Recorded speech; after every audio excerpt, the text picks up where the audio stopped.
Hey everyone, Mo here, and before the video begins, I just want to let you guys know that my schedule has opened up for me to do coaching again. So if you're interested in private one-on-one coaching for me to help you, whether you're a newer player and you want to excel at the game very quickly and learn the fundamentals without developing any bad habits early, or if you're an experienced player who's already maybe platinum or diamond and you're top 1%, but you need some help filling in the gap to get you to that 0.01%, to make you just some of the best, then hit me up on Discord and I can get you in some private one-on-one coaching lessons to help you polish up any skills you want to refine and help you learn all of the secrets to becoming a top player. That's it. I hope you enjoy the video. Buddy, Mo here, and in this video I'm going to be bringing you guys a deck guide for dummies over the new Akshan Sivir Deck. Akshan and Viego came out, I believe, 2 weeks ago now, week and a half ago, something like that. And with that, right before that release happened, everyone kind of figured out that this Zed Sivir deck was really good, and like Ruben hit rank 1 with it. I put a deck guide out on it previously if you want to go check that out. And everyone was using that deck to climb. I was gaining over 100 OP a day with that deck. It was really good. And with Akshan coming out, it just got insanely better. Akshan is just better than Zed, so he replaced the Zed slot. He opened up more slots for different like flex cards because you don't have to play pressure variants. We'll go over all that in a second. So this is just going to be a deck guide to go over how Akshan Sivir plays. If you didn't watch the Zed Sivir deck guide, don't worry about it. I'm going to go over every card in this deck just like I usually do. If you have watched the Zed Sivir deck guide, you'll find that a lot of this is very familiar to you. And so it plays out generally the same, just with a few new cards, and I'll explain what the new cards do. So before we get into the video, I want to remind you guys that 86% of the people that watch my videos aren't actually subscribed to me, and we're really close to hitting 3,000 subscribers. So if you guys want to help me out and hit that 3,000 subscriber goal, make sure to hit the subscribe button, turn notifications on, and it helps me out a lot with the YouTube algorithm. So that's it for the intro. Let's get into the video. Alright, so the first thing I usually do in these deck guides for dummies videos is go over each card in the deck and why it's in there. But I feel like for this one specifically, I'm going to change it up a little bit on you guys, and I'm going to talk about why Akshan over Zed, because that's the #1 question I get. Obviously, you know, I put out a Zed Sivir guide a while ago, and Zed Sivir was the first variant of this like Ionia Shurima mid-range vulnerable quick attack type deck. And so people played a lot of that, watched my deck guide on that, and then now Akshan comes out, and a lot of people are saying, well, why would I play Akshan over Zed? Which one is better? And so I'm just gonna go over and break down why I play Akshan over Zed. So first we're gonna start talking about why people play Zed and what Zed doesn't bring and the downside of Zed. So Zed is just generally not a really good card.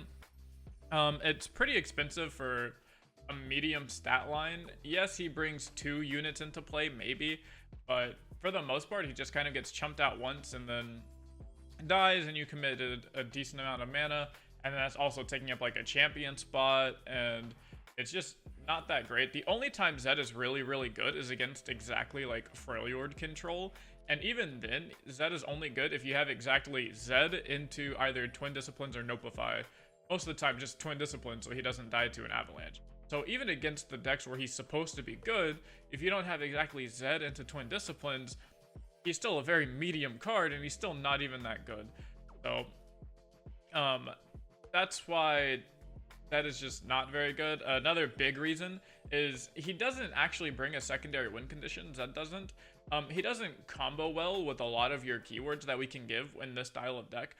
He doesn't combo with Flurry of the Fist because he gets double strike, which is okay, but the clone he makes is ephemeral, so it doesn't get double strike. Once it strikes the first time, because it's ephemeral, it goes ahead and just dies. So you're basically just making a 4-2 ephemeral unit or a 4-3 ephemeral unit, which gets chumped out once by, you know, a 1-1 or a 0-1 or something like that. And then now your Zed is just like, you know, you spent a bunch of mana to make a nice 4-3 double strike unit, I guess. It doesn't work well with Overwhelm because, I mean, we're not playing Profiteer or Absolver in this list, so that actually does work pretty well with Overwhelm, but we don't give Overwhelm in this list, so that's basically irrelevant. So the only keyword Zed really works with is Elusive, and that's not that bad, but at the end of the day, you could also just like put Ghost on Akshan and Flurry of the Fist, and that's the same 6 damage as going like Ghost Zed. Like, you also have to have a leveled up Zed for Ghost Zed to be really good, which is already really hard to do because we're not playing Overwhelm, and because Zed takes so long to get going, he just gets chump blocked all the time. He usually doesn't level until like turns 5 or 6 or so, and then by then you have Ruin Runner in play, you have Sivir in play, you have all these other cards that you'd rather just use Ghost on. Like, I'd rather just Ghost a Sivir at that point, or Ghost something else. Like, even ghosting a 4-3, like, Fearsome unit could be better than just ghosting a Zed if your opponent has elusive blockers. So, Zed doesn't really bring too much to this deck at all. It's very much was just, like, a decent unit. Even before Akshan came out, a lot of people were playing Renekton Sivir, just because at the very end of the day, at least Renekton is a big body and abuses the vulnerable keyword that you're giving a lot of the time. So people were already not playing Zed. It's just Akshan is a lot better. And now we're just going to talk about, like, what does Akshan actually bring to the deck? Well, one, it lowers your curve because it costs less mana than Zed. So you can play him on turn 2. It makes your turn 2 a lot better if you don't have exactly Rockhopper, because playing Young Witch on turn 2 isn't a good play unless you have, like, 1-drop into Young Witch. And then even then, it's still a very medium play some of the times. It doesn't actually do too much. It's kind of just like, oh, I get to push 4 damage, and then that's pretty much it. Whereas Akshan at least starts to apply some amount of pressure if you don't have exactly Rockhopper. On top of that, it pairs really well with Inspiring Mentor. So Inspiring Mentor, you can go on turn 1, you give Akshan +1 attack, makes him a 3-2 first strike unit, or 3-2 quick attack unit that comes into Warlord's Palace and starts popping off. And so that curves out really, really well if you're attacking on evens, that is, and that makes it feel a lot better to be. It's the same stat line as Zed. It's just like a 3-2, except now it gives you Warlord's Palace, which is what we're talking about the next. The third thing Akshan brings is Warlord's Palace. So he brings a lot of value even after Akshan, like, dies and he's not there anymore. If all you do is play Akshan on 2 and then block with him, or play Akshan on 2 and then he dies somehow, you still have this Warlord's Palace in play, and if he lives, you eventually get a Warlord's Horde. But I trigger Warlord's Palace almost every single game that I play Akshan early. And, like, I just mean, like, if I play Akshan on turns like 2 or 3 or even 4, I'll level this Palace on turns like 5 through 7, depending on what time I put Akshan down. And that's humongous for closing out games.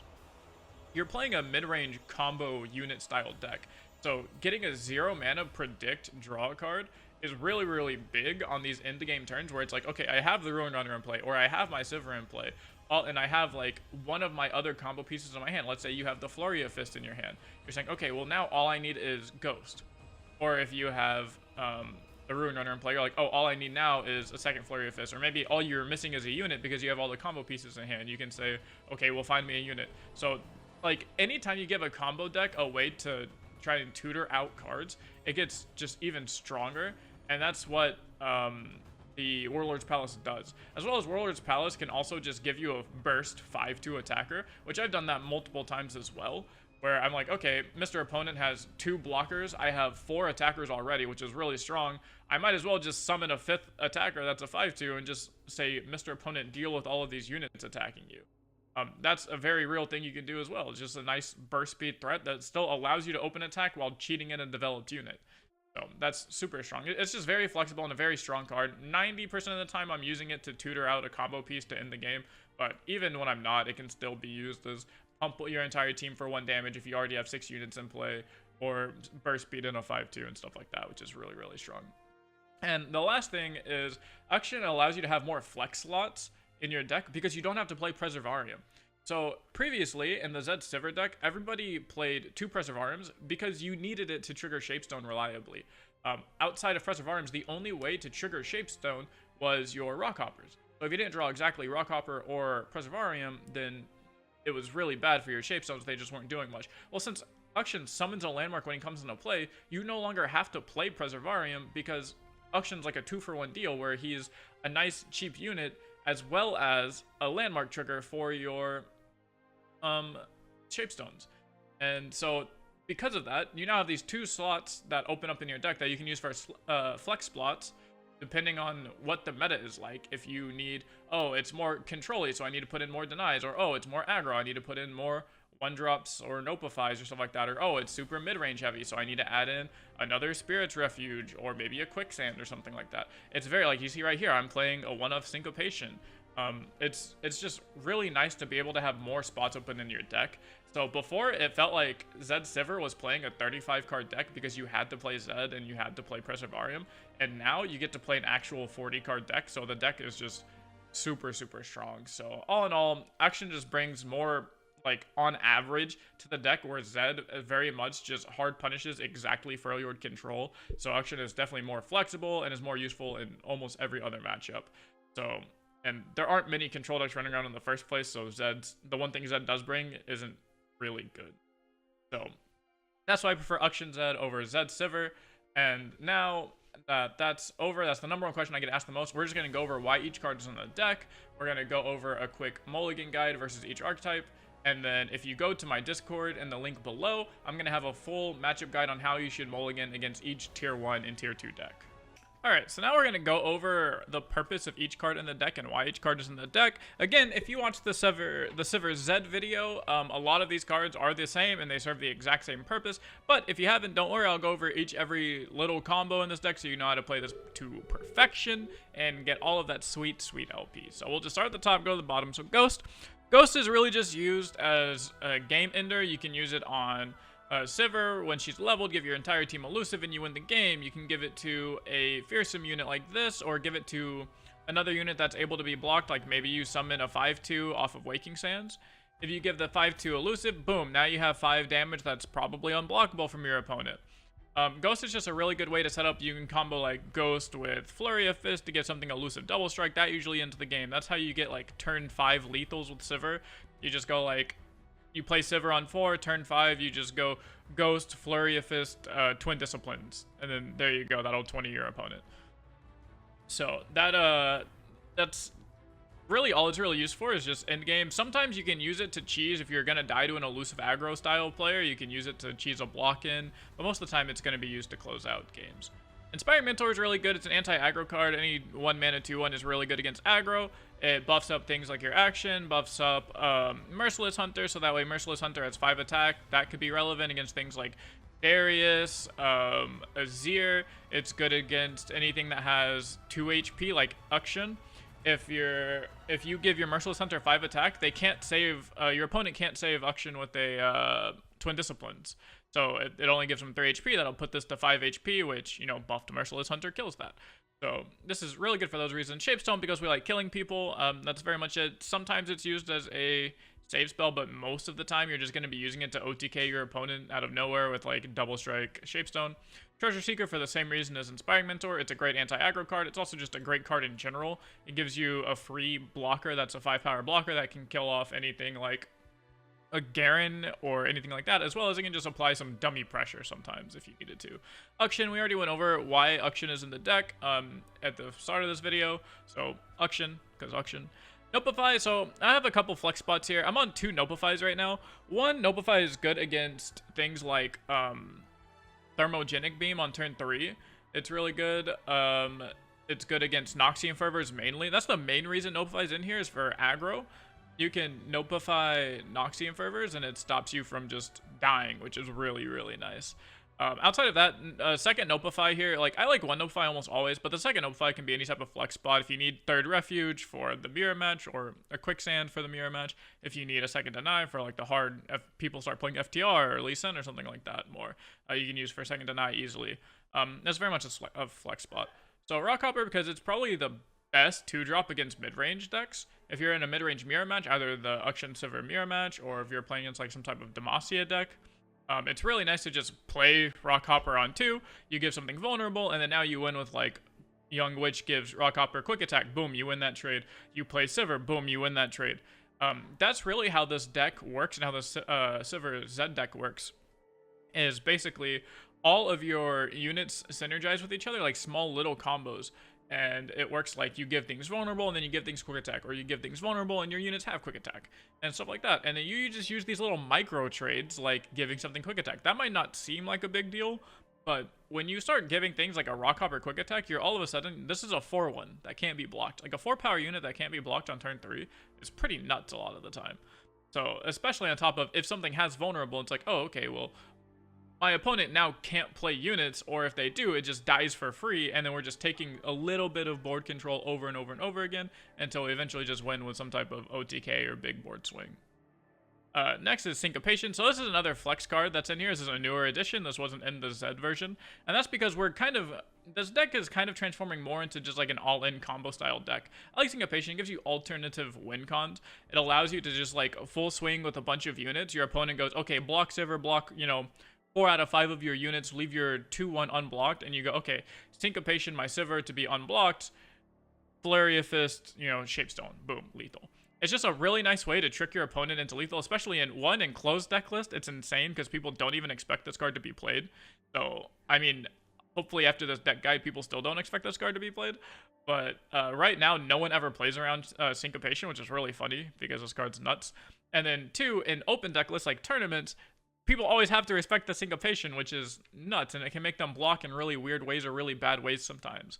And it's hard for them to play around it, so it's really, really good in closed deck lists as well. Put Disciplines in here because it's just broken at 2 mana, +3, +0, +3. So this card's broken. It's in here as a nice save spell. You can use it as an OTK. If you give something double strike, give something +3 attack, boom, you win the game. Young Witch is in here for your little micro trades. It activates Flurry of Fist on your Ruin Runner in the future, so that's how you can win. Also, it's just used a lot in turns like 3, 4, and 5 or mainly just like turns 2 and 3 to get just really good trades and really good attack. And so if you go turn 1 Treasure Seeker, turn 2 Young Witch, that's 4 damage that your opponent can't do anything about. Your opponent's at 16. You're playing a combo deck that can OTK your opponent from 20. Getting him to 16 just makes it that much easier. So you just use Young Witch to take board control really early and make it really, really hard and difficult for your opponents to ever trade back the board and keep board control. Flurry of Fist is in here as just a combo piece. It combos with Young Witch to give double attack to something. It combos with, Sivir and now Akshan to give double attack to those guys, and that's how you can OTK sometimes. It's really nice. The one thing I will warn you about is a lot of people do this Flurry of Fist Young Witch combo incorrectly. They'll go like, okay, Young Witch support Ruin Runner, and then they'll just proactively use Flurry Fist on Ruin Runner, and it doesn't work like that. You have to actually attack with Young Witch and Ruin Runner, support the Ruin Runner, and then after your opponent gives you priority back, you have to Flurry of Fist, and then that's when you're allowed to give double attack. So you have to actually lock in the attack and allow the Young Witch to give quick attack first. I've seen a lot of people just Flurry of Fist before locking in the attack, and they just waste their Flurry of Fist, and then they give up lethal when they definitely had it. Merciless Hunter, because she's broken, she just gives something vulnerable. She's a big body. This card's probably getting nerfed soon. I'm surprised it didn't get nerfed already, but it just goes along with the vulnerable quick attack package of just taking board control. This card goes through Spell Shield, so in the mirror match, you want to save Merciless Hunters for opponent Sivers or opponent Ruin Runners, and just other champions that are really hard to deal with that are backline champions or have some type of combat trick to them like quick attack. Honk Palm, because we don't like dying to our opponent playing like a big Viego or a big Nasus or any type of, larger mid-range unit. One Deny, because it's just really nice to have for the things that Notify doesn't hit. Right now, that's not even too much. It's just, you never know when you're going to need Deny, especially on ladder. You don't know if you're going to run into a Vengeance player or someone actually playing Field Rush, or you can deny a Lee Sin Kick, you can deny a Concussive Palm. You can do all of these things that just one of Deny is really nice. It's like, it's there that you can try and find it once you get the Predict 1, Draw 1 off of the Warlord's Palace, and then it's also a 1-of, so you're not going to see it every single game, so you're not going to brick every game with it. Sivir, because Sivir's broken, plus 30 damage, this is your main win con. Spirit's Refuge, this card breaks the mirror match. This is why I have such a high win rate on the deck, is because I'm playing 2 Spirit's Refuge. I was one of the first people to play 2 Spirit's Refuge in Zed Sivir, and that's why my win rate on that deck was really, really high. Because people think that, like, Quick Attack and Twin Disciplines break the mirror match because you make your units bigger. Well, your opponent is also making their units bigger with Twin Discipline. So if you go like, Twin Disciplines, give my unit +3 health so it doesn't die, your opponent goes, okay, play my Twin Disciplines +3 attack, your unit still dies. So what Spirit's Refuge does is it just says, I don't care how many times you can pump your opponent's attack, my unit isn't dying. And hopefully your unit does die, but at the very least, my unit isn't dying. It's a good way to cheesy kill some of these Sivers. You go like, they go, okay, play Sivir, attack, you go Spirit's Refuge, something blocks Sivir, and then now they're forced to use one of their pump spells either to save their Sivir, or if they don't have enough mana because they weren't expecting you to have a Spirit's Refuge or something like that, you just got a free kill on their champion, which is the biggest deal in the game, and that actually will single-handedly win you the game a lot of the times. And then Ruin Runner, because ginormous overwhelm spell shield unit is great, giving it double attack is great, giving it elusive double attack is great. This card is also just very much broken. So that's why we're playing it. So that's why each card is in the deck. That's the purpose behind the deck. Now we're just going to go into a quick mulligan guide on how to mulligan versus each archetype. Alright, so now we're going to go over the mulligan guide. This is going to be a general mulligan because the deck really does play itself. A lot of mid-range decks do that, where for the most part, these style of decks is just going to play your units on curve and win the game. So what I'm going to do is just tell you the key cards to keep against each archetype that you're going to want. The general mulligan is you just want cheap units with a Sivir, Flurry of Fist. I've never once mulliganed away Flurry of Fist. I mean, that's a lie. I'm sure I've mulliganed it away like once or twice. But if you have any playable card, like any playable unit, I keep Flurry of Fist. If you have absolutely no units in your hand, I would mulligan away Flurry of Fist to try and find units. But I always keep Flurry of Fist in my opening hand, and I always keep Sivir in my opening hand. And now I always keep Akshan in my opening hand. So those are some of the things you always want to keep. And then after that, it really is just you want cards to play, right? So you're going to keep your 1-drops. You're going to want to keep your Rock Hoppers if you're against mostly mid-range matchups. You're going to want to keep like Merciless Hunter almost every single time. So that's like... You really just need units, and then spells will come along the way to complement them, or you'll just draw more units to replace the first units you have. So we'll go over aggro. The cards you really need against aggro is Inspiring Mentor, Treasure Seeker, Rock Hopper, and a Spirit's Refuge. Those are the cards you really want to see.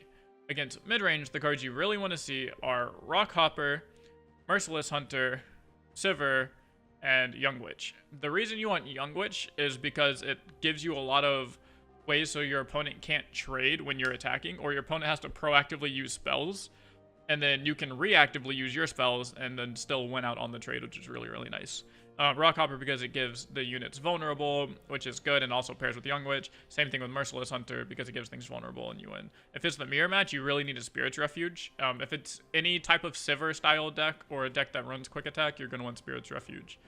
Against control, you literally just need Ruin Runner and Sivir. I will keep a hand that is triple Ruin Runner every single time against control, because control decks cannot deal with Ruin Runner in time. You go play Ruin Runner, attack you, double strike with my Ruin Runner, I win the game.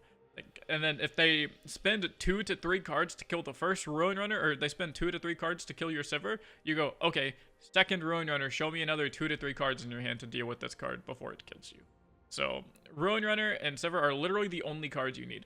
Maybe a deny depending on the type of control. If it's like Freljord control, where they're wanting to play Ruinations or Avalanches and Vengeances and stuff like that, you know, deny could be really good. If you're against Draven Ezreal, where they're going to want to play like Ravenous Flocks and Tri-Beam, or not Tri-Beams, Thermogens and stuff like that, you might want Notify to stop the early game removal spells. But your king cards against control really is just Sivir and Ruin Runner, because Spell Shield is a nutty keyword.